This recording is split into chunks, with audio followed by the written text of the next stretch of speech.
On nous a toujours raconté la même histoire. Des moines paisibles, des églises en flammes et des hordes de vikings venus du nord, le regard glacial, la hache à la main. Le christianisme, symbole de foi et de lumière. Les vikings, monstres païens ivres de sang. Mais, et si tout cela n'était qu'une partie de la vérité? Et si, dans les ténèbres de l'histoire, se cachait un pacte secret? Un mariage contre nature entre croix et corbeau, entre évangile et runes. Ce que vous allez découvrir dépasse la fiction, car certains chefs vikings furent enterrés avec des croix sur la poitrine. Certains évêques, en terre scandinave, parlaient le vieux norrois mieux que le latin.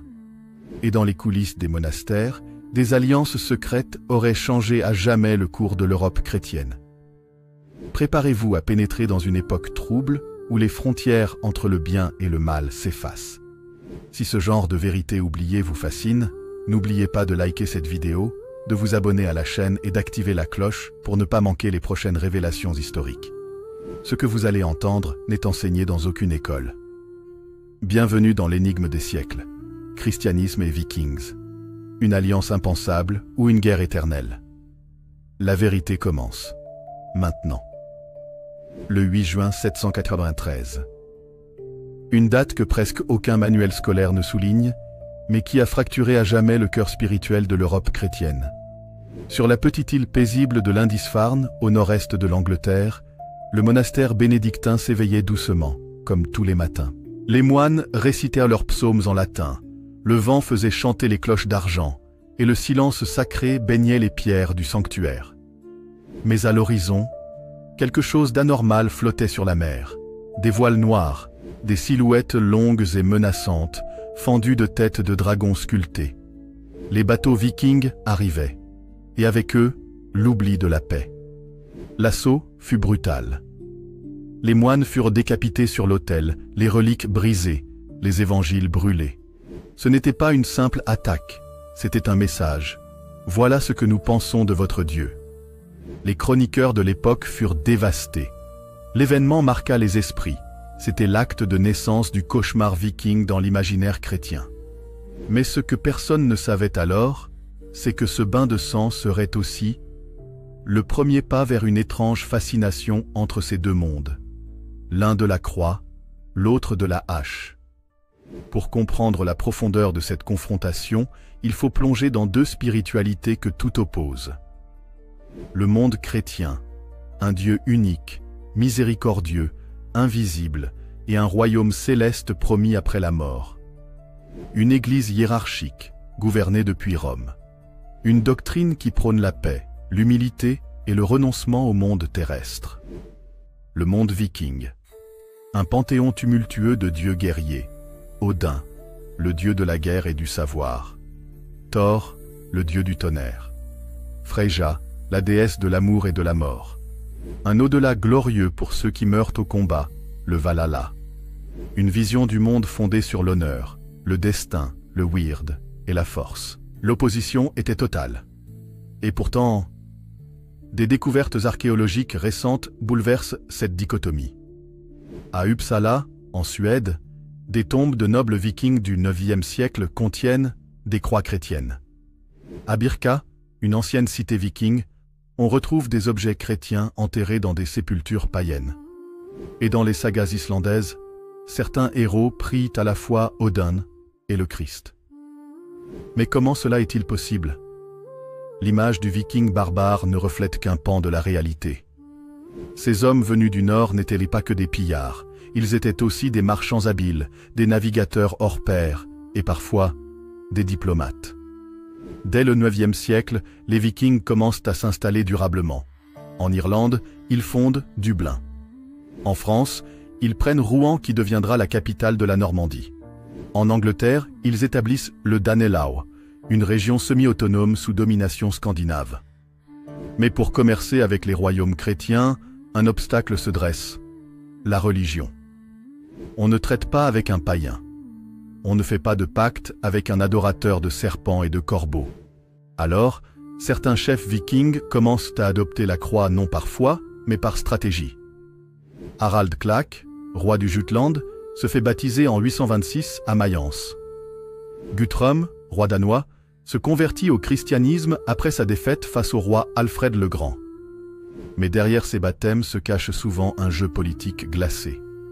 La croix devient une arme.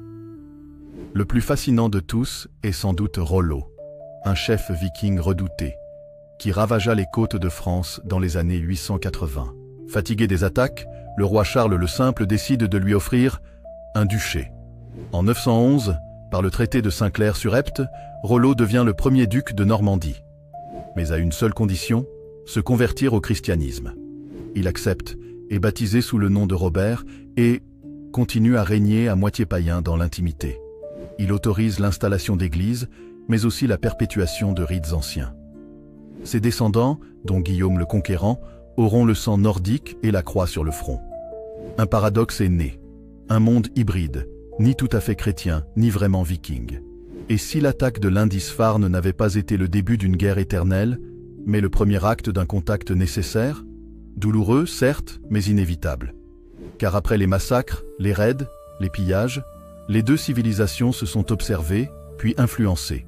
Des moines ont appris le vieux norrois pour convertir les païens. Des skalds, poètes vikings, ont chanté des psaumes latins. Des manuscrits chrétiens sont copiés en terre scandinave. Dans les siècles suivants, les fils de ceux qui avaient brûlé les monastères sont devenus leurs défenseurs. Mais alors se pose une question terrifiante. Le christianisme a-t-il converti les vikings? Ou bien, les vikings ont-ils transformé le christianisme? Au fond d'une abbaye oubliée de l'île de Gotland, en Suède, un manuscrit a longtemps dormi, poussiéreux, caché derrière un mur effondré. Ce parchemin du XIe siècle, écrit en latin mêlé d'un dialecte norrois, raconte la vie de saint Olaf, le roi viking converti au christianisme. Au fond d'une abbaye oubliée de l'île de Gotland, en Suède, un manuscrit a longtemps dormi, poussiéreux, caché derrière un mur effondré. Ce parchemin du XIe siècle, écrit en latin mêlé d'un dialecte norrois, raconte la vie de saint Olaf, le roi viking converti au christianisme. Mais une chose trouble immédiatement les chercheurs. Dans les marges, à l'encre pâlie, des symboles païens.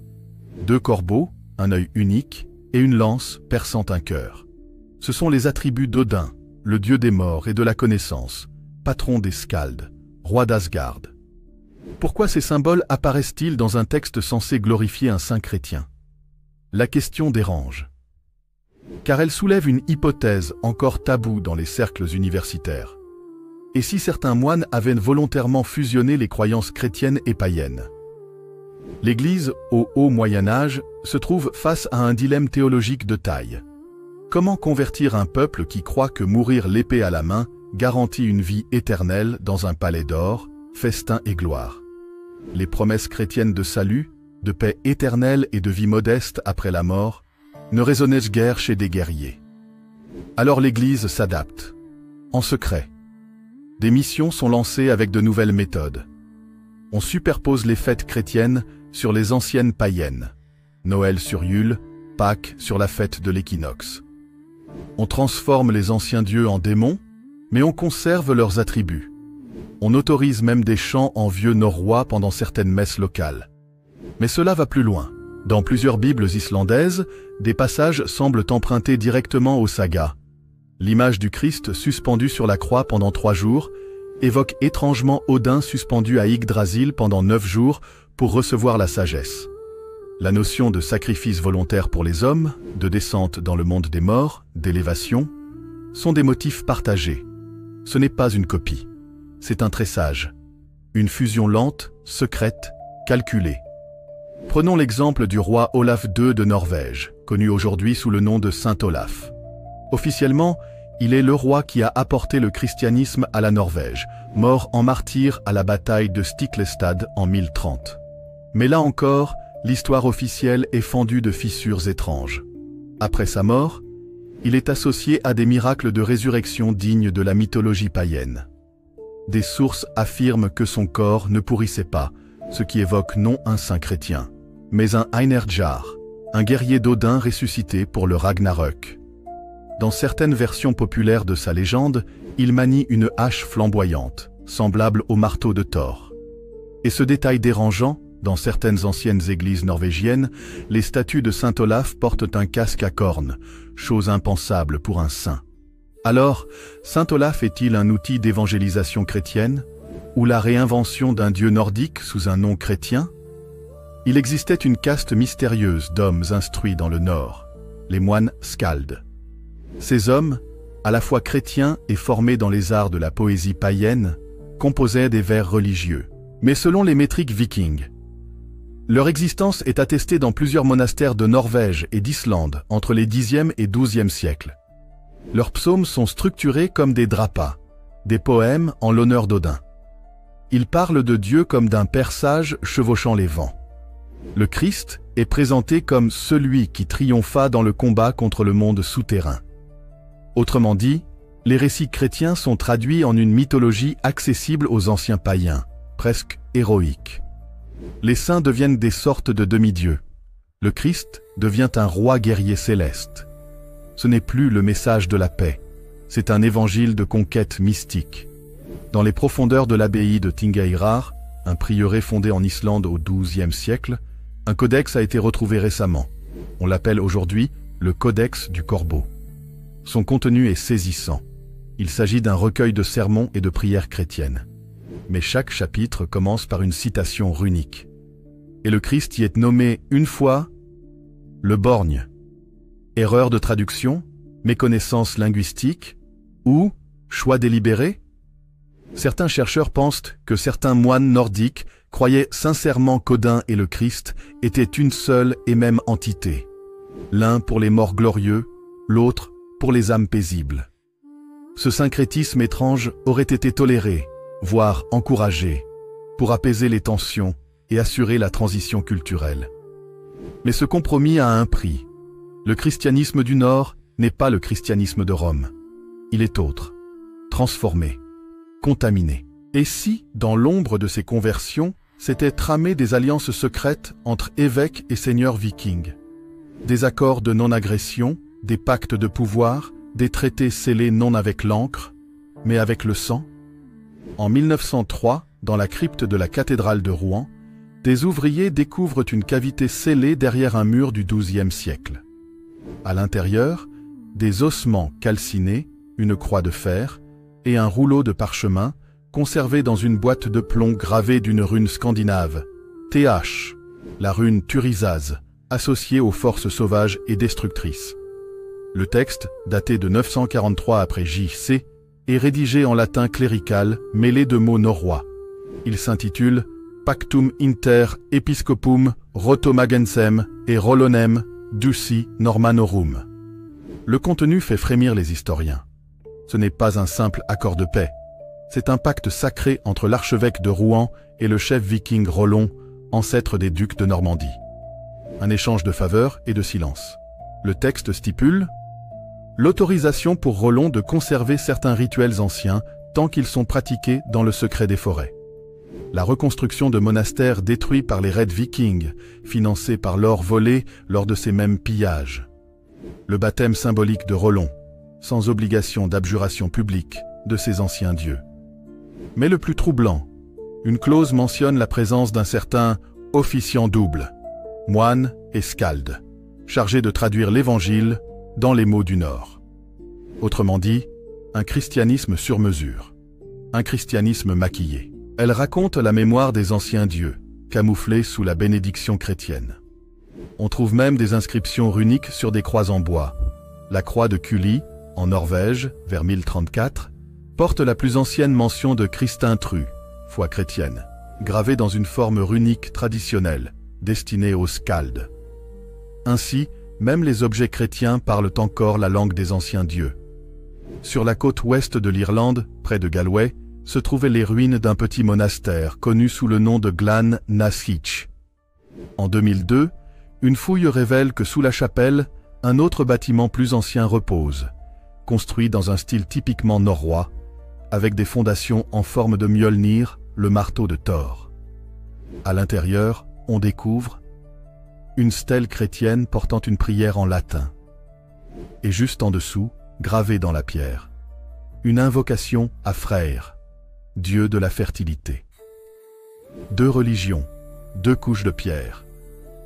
On découvre aussi un petit reliquaire contenant un objet étrange, une croix en fer forgée, mais avec une tête de loup à chaque extrémité. L'hypothèse formulée, une tentative de syncrétisme, un objet de culte à mi-chemin entre le Christ et Fenrir. Un moine islandais anonyme écrit au XIe siècle « Nous avons caché les anciens noms sous les nouveaux, car les dieux n'aiment pas mourir. Ils changent de visage pour survivre. » En 1043, un concile secret est évoqué dans une chronique oubliée d'Uppsala. Des évêques nordiques se réunissent pour une affaire délicate. À cette époque, l'Église n'est pas qu'un bastion spirituel. Elle est une puissance politique. Les évêques de Normandie, d'Angleterre et du Danemark marchent sur un fil fragile. Ils veulent la paix, mais sans provoquer l'ire des guerriers païens encore puissants. Alors, en coulisses, certains d'entre eux organisent des mariages mixtes entre nobles chrétiens et familles vikings, des baptêmes sans confession, souvent célébrés de nuit, dans des cryptes éclairées par des torches, l'érection de pierres chrétiennes portant des runes païennes, comme à Jelling, au Danemark. À York, en Angleterre, un évêque est même accusé en 965 d'avoir offert un terrain sacré à un jarl viking pour y construire un Hof, un temple d'Odin. Le scandale est étouffé. Dans une lettre du moine Elfric de Eynsham, on lit « Ils portent la croix, mais dans leur cave, ils invoquent les anciens noms. Et les prêtres ferment les yeux, car les dîmes sont bonnes, et les cornes de bière pleines. » En Scandinavie, la pierre est mémoire. Les Vikings ont laissé derrière eux des pierres runiques, souvent dressées à la mémoire des morts. Mais entre le Xe et le XIe siècle, un nouveau type de pierre apparaît, la pierre runique chrétienne. Exemple frappant, la pierre de Ramsund, en Suède, vers 1030. On y voit la légende de Sigurd le tueur de dragons, un mythe païen encadré de croix chrétiennes. Pourquoi graver une histoire païenne dans une structure chrétienne? Certains chercheurs avancent une explication dérangeante. Ces pierres sont des messages codés, destinés aux initiés. Les rumeurs selon lesquelles certains monastères continuent de célébrer des rites païens en secret. Le procès ne mène à aucune condamnation. Tous les témoins disparaissent. Mais le chroniqueur note un détail étrange. Chaque évêque présent portait, sous sa robe, une amulette runique en argent. Certaines sont gravées de l'inscription « Pour la faveur d'Odin et de Dieu ». Une alliance impensable, mais réelle. Le christianisme nordique s'est construit sur un marché secret, un troc d'âmes, de rituels, de symboles, une conversion, négociée, pas imposée. Nous sommes en 2015. Dans le fjord de Roskilde, au Danemark, des chercheurs de l'université d'Aarhus restaurent une croix médiévale retrouvée dans une tombe noble du XIe siècle. Ce n'est pas une simple croix. Au lieu du Christ crucifié traditionnel, elle représente un homme barbu, vêtu d'une tunique courte, brandissant ce qui semble être un marteau. Analyse du bois, datation, étude des pigments. Il s'agit bien d'un objet chrétien. Mais pourquoi un homme armé, tenant un marteau, trône-t-il au centre de cette croix? Un expert lance une hypothèse stupéfiante. C'est un Christ, vikingisé. Il fusionne les attributs de Jésus et ceux de Thor. Les chroniques ecclésiastiques parlent souvent de l'échec apparent des premières conversions. Mais en réalité, il ne s'agissait pas d'un échec, mais d'une mutation. Le christianisme nordique n'a jamais été identique à celui de Rome. Il a absorbé les anciens codes, les réinterprétant à sa manière. Jésus comme guerrier lumineux, Marie comme Volva, prophétesse initiée, le jugement dernier associé à Ragnarök, la fin des temps chez les Vikings. Même le concept de Valhalla n'a pas totalement disparu, il a simplement été recodé, recyclé en paradis des justes, où les âmes honorables mangent, boivent et se battent. Dans une église du nord de la Suède, à Luleå, des rénovations en 1998 révèlent une fresque cachée sous une couche de chaux. Elle représente l'arbre de vie chrétien, mais avec des branches couvertes de runes. Or ces runes ne forment pas des mots, mais des formules magiques. Un archéologue les reconnaît. Ce sont des galdrar, des incantations de protection tirées de la tradition païenne nordique. Certaines visent à protéger les récoltes, d'autres invoquent le dieu blanc pour guérir les malades. Mais ce dieu blanc, dans les textes runiques, désigne parfois Baldr, fils d'Odin. Alors qui est prié ici? Le Christ? Baldr, une entité nouvelle, née du croisement des deux. Dans certaines campagnes scandinaves, des prêtres continuent, jusqu'au XVe siècle, à inscrire des formules runiques sur des crucifix, affirmant qu'elles protègent contre les trolls, les maladies et les mauvais esprits. L'un d'eux écrit en latin, dans un sermon, « La rune est un outil. Peu importe si elle vient des païens, si elle sert Dieu aujourd'hui. » Un document classé longtemps comme faux par les autorités ecclésiastiques réapparaît en 2010. Il est retrouvé dans les archives de Visby, sur l'île de Gotland. Il s'agit du sceau personnel de Björn Ironside, fils légendaire de Ragnar Lodbrok. Le parchemin qui l'accompagne est daté de 879. Ce document ne choque pas par sa date. Il choque par son contenu. Moi, Björn, j'accepte le Christ dans ma maison, mais je garde les runes dans mon sang. Mes fils boiront le vin et mangeront le pain, mais ils honoreront toujours la sagesse d'Odin. Un fragment qui en dit long sur la mentalité des convertis du Nord. Le baptême ne signifiait pas soumission, il signifiait adaptation. Un jeu diplomatique avec Dieu. Certains historiens comparent cette transition à l'absorption du panthéon grec par Rome. Il ne s'agit pas d'un remplacement, mais d'un camouflage. En 1993, dans un champ isolé d'Islande, les fouilles d'un ancien établissement chrétien révèlent un bâtiment aux caractéristiques uniques. Une petite église, avec sous l'autel, une fosse contenant les cendres d'un rituel païen. On y trouve des ossements d'animaux, des morceaux de marteau miniatures, une statuette en bois d'un homme borgne assis sous un arbre. Odin. Les archéologues sont stupéfaits. Le sanctuaire chrétien fut construit au-dessus d'un lieu sacré païen, sans l'effacer. Pourquoi? Par respect? Par peur? Ou pour créer un lieu mixte où les deux mondes se croiseraient? La question se pose.